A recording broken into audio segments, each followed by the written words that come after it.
Jamie Jo Wright is a coffee-fueled and cat fancier extraordinaire who resides in Wisconsin's rural woodlands. Her literary vocation involves penning chilling Gothic tales with a strong preference to the master of dark, Edgar Allan Poe. Jamie's books will keep you on the edge of your seat with twists and turns that will leave you breathless. She's a multi-award winning author with numerous bestsellers under her belt. Jamie, good morning. How are you? Good morning. I'm fine. How are you? I'm great. So to start off, could you tell us a little bit about how you got into writing?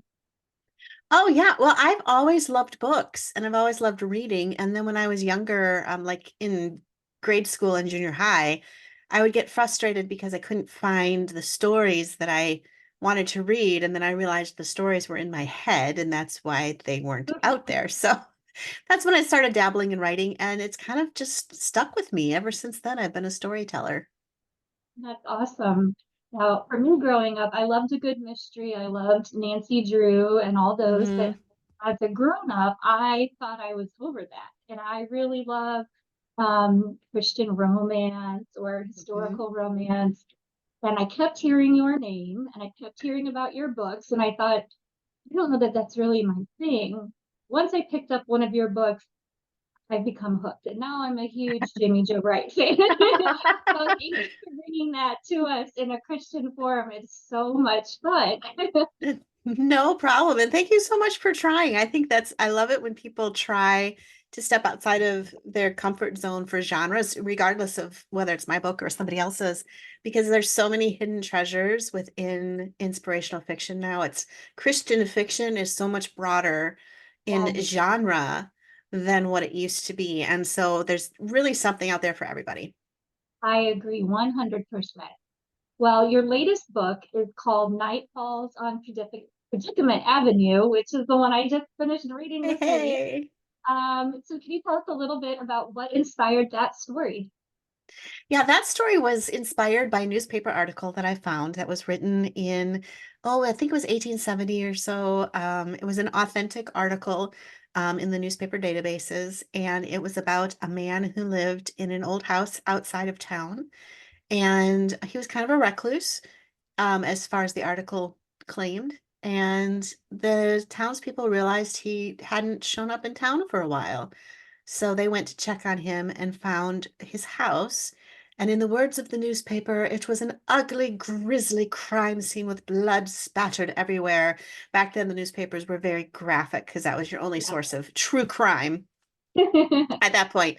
And I got to thinking, oh, I wonder what it would be like if you had this house that was just kind of a gateway for transients. It was abandoned, but people didn't, care if random people stayed there. And then one night, somebody thinks they witnessed a murder and there's evidence of a grisly crime scene, but there's no victim. And then that just kind of inspired the rest of the story. That's so fun. And I can see now from the book how you could have come up with a story based on that newspaper story. Old Yeah. newspaper, so much fun. Old newspapers are so much fun. I always say that when I pass away, I want my obituary to be written in the form of an old newspaper obituary because they were literally the story of the person's life and how they died. It wasn't like, Jamie Jo Wright passed away on Friday morning, period. It's Jamie Jo Wright passed away on Friday morning after her body collided with a maple tree as she was riding her bike down the road. Whatever the situation is. Yeah. It's just interesting. I want to know how she died. Yes, and they'll tell you how the body was contorted and who found Yes. Yes. Who found it? all And, details. Yes, we have some old newspaper articles of members of our family, and it's just so interesting to read them and like, wow, you really held nothing back, did you? No, they didn't. I read one once and someday I'll probably write about it, but I read one where I can't remember her name, but so and so was killed yesterday after she was struck by lightning as she fed her chickens in the chicken coop, and the lightning came down from the heavens and struck her bobby pin that was in Oh, her hair and electrocuted her. And I'm like, oh, well, interesting story, that would creative be way a to story. go. And I Yeah. mean, you wouldn't know these things if the obituaries weren't No, you thorough. don't get that kind of detail today. No, we don't. We don't. Let's bring it back, Jamie. Let's bring it back. Bring out Let's bring it the back. fun obituaries. All right. All right. Sounds good. Make sure you write my obituary when I go. Well, same. Whoever goes first. All Perfect. Perfect. right. Can you tell us what you're working on next, other than obituary? Yes. I have a book coming out this October called Specters in the Glass House, and it is a Prohibition era story. So there's nods to the Prohibition, but it's also a story of a summer home built in the countryside just outside of Milwaukee, Wisconsin, the daughter of a brewery baron, and the strange, eccentric ways of her mother and this glass house conservatory that holds many, many secrets. Dun dun dun. Dun, dun, dun. That sounds amazing. Can't wait for that one. Well, are you ready to enter our lightning round? I always Yes. laugh that it never goes lightning fast, and that's okay because we are authors and we have lots of words. So I'll try and make it fast. you're good. Does not matter. All right. First question. What is your favorite genre to read? My favorite genre to read is probably, well, the genre that I write. I love the mystery, gothic, ghost stories. But if I step outside of that, it would be, don't be shocked, Regency. Ooh. I am all up for a Sarah Ladd or a Abigail C. Wilson or a Julie Clausen. I'm not into like the Buster Regencies. Yes. I should clarify that I'm into the more of the inspirational Yes. Regencies. Yes. Well, that feeds right into my next question, which is, do you have a favorite author or authors? Oh, I do. I love Sarah Ladd. I love Erica Vetch. I love Julie Clausen. And then outside of that genre, I do. There's several general market authors. I love Riley Sager, Simone St. James, Wendy Webb. Those are all on your kind of creepy paranormal side. And then I love Jessica Patch.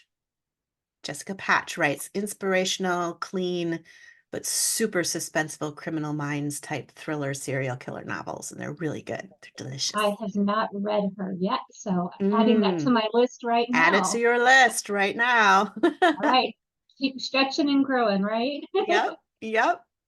Well, what is your favorite way to spend a quiet evening?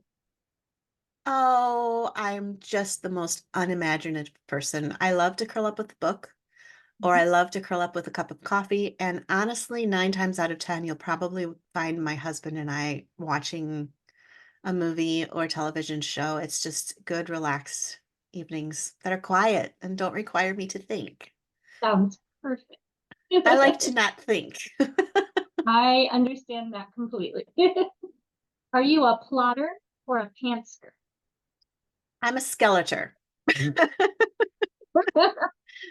I not plot this. surprised. I plot the skeleton, but everything in between, like all the muscle and the nerves and all that, I have no idea where the story is going to go. So I have your main plot points kind of figured out, but other than that, it's mostly just let's see where this skeleton goes. Awesome. Well, it seemed to be working for you, so keep going. Okay. If you could spend a day as a character in any book, doesn't have to be one of yours, who would it be? I would be Lucy Pevensey in Narnia. I would definitely. Now, there's nothing necessarily creepy about it, but I've always wanted to go through the back of the wardrobe, and Mhm. I have been known to look in closets before, and so far I've come up short. And it's just so magical and mystical and It is. And I amazing. want to see Aslan. I do. I want to give Oh, Aslan a good hug. I love it. What was your favorite toy as a child? Matchbox cars. I had a Cool. ton of Matchbox cars.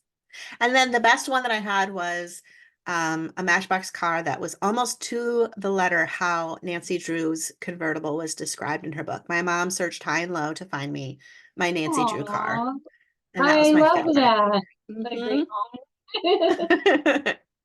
What is one goal that you haven't reached yet? I haven't lost weight. Same. I'd like to drop a few pounds. I'm sure that's not what you were thinking. I'd love to see one of my books made into a movie. I think that Ooh, would be really cool. Um, but that's just kind of one of those goals that just sort of that everything has to fall into place perfectly. It can't really just yeah, do something about it. So, yeah, it's a hard one to mhm, force to happen. it is. The next question is coffee or tea, but I'm thinking you're gonna say coffee. Well, I will. And if I said tea, I think I would have people, need some medical resuscitation. So Right, we'll stick with coffee. good idea. Otherwise, all social media might revolt. They might. Although They might. I will say, contrary to popular belief, I actually do drink tea. I have quite a few different types of loose leaf teas. So I do enjoy tea. I do. But I Good to just know. I'm coffee in the morning, afternoon, and evening. Only then, right? Only then. Only then. Do you like to do anything else crafty or creative? No. Fair I enough. am the least I am the least crafty person in the world. And I'm horrible at planning anything that requires imagination outside of a story. Like I really think I put 100% into a story. So if you give me like a pile of craft items and say, make something neat, I'll be like, I'll go make some coffee. I love it. Good to know. Do you prefer reading on an e-reader or a physical book? Physical book would be my preference. I do a lot of e-reading just because when we travel, it's a lot easier to haul an ebook around than it is Absolutely. a grocery bag of paperbacks. But Okay, agreed. Okay, haunted house or graveyard? Which one would you want to out oh, in? can we just say both? You were gonna say that. Ugh. I have to pick one. That's unfair. We I could guess just say both. but if I had to pick one to be fair, I'd probably pick the haunted house. Yeah, I think the haunted house. Seems like there'd be more opportunities to be spooked, more Yeah, corners and closets and things to find, maybe. perhaps. Yeah. Yeah, we'll go with the haunted house. Okay. Uh, do you have any pets? I know you have your kitty. Do you have any other Hmm. pets or just the one? I do. I have two cats. I have my cat Foo, and then I have a gray cat, Jupiter. And then actually this Sunday night, we're adopting two kittens. So I'm very Oh, excited. We're going to be adding two little girls to our roster of felines. And then we have other random assortments of things. We have fish, and my son has an axolotl. If you don't know what that is, you nope. can look it up. And I don't believe in evolution, but it literally looks like a half evolved lizard that lives 100% underwater. And it's debatable Interesting. whether it's cute or not. I opt for cute. My daughter says not. So yeah. Oh, and we have a salamander. Okay, there you go. We we live in the woods. You never know what's going to come into our house. I have a possum that comes to the back door too and eats food scraps at night. So Interesting. You are talking to a Florida girl who's lived her life in the city, so this is very different. Although we do get the little geckos.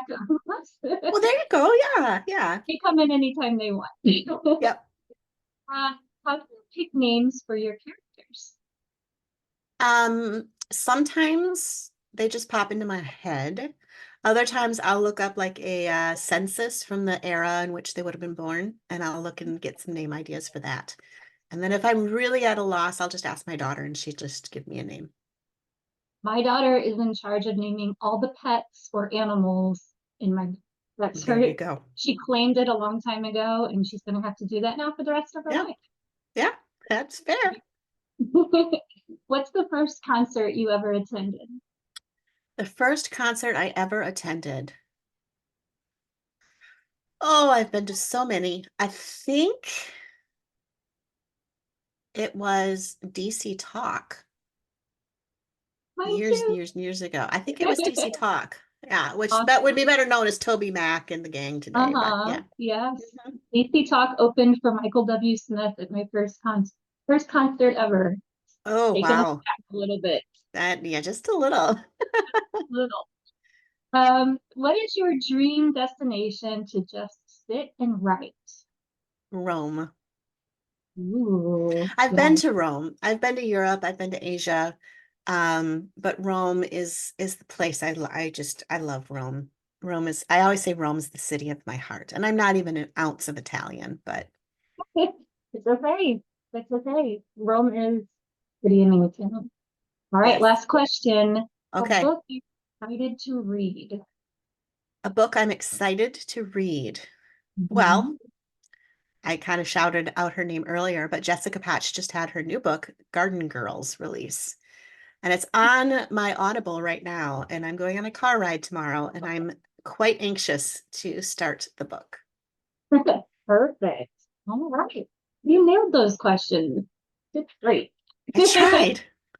All right. Well, now it's the fun part for our viewers and readers, Hmm. the giveaway portion. So I have created some jewelry inspired by the cover of your book. So we have the nice creepy house in the back and the tree and all the creepy colors. And so the jewelry, Look at like that, that. you know, Wow. sort of tombstone shaped, if you Hmm. will. Hmm. Hmm.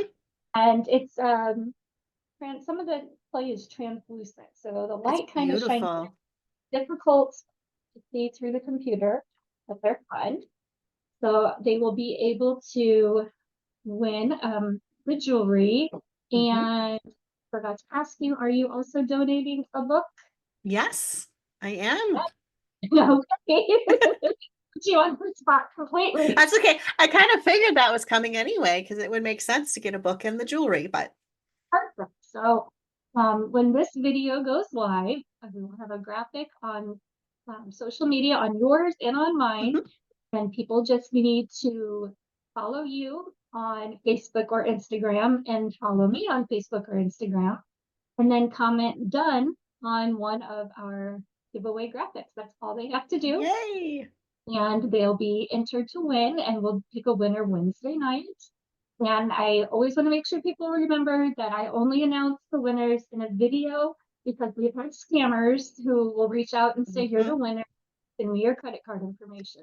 Right. Do not give credit card information. You will never do that. So No, make sure you watch for the video to see if you're the winner.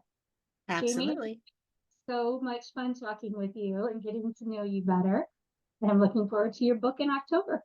Thank you so much for having me, and thank you for the giveaway. I think this is awesome.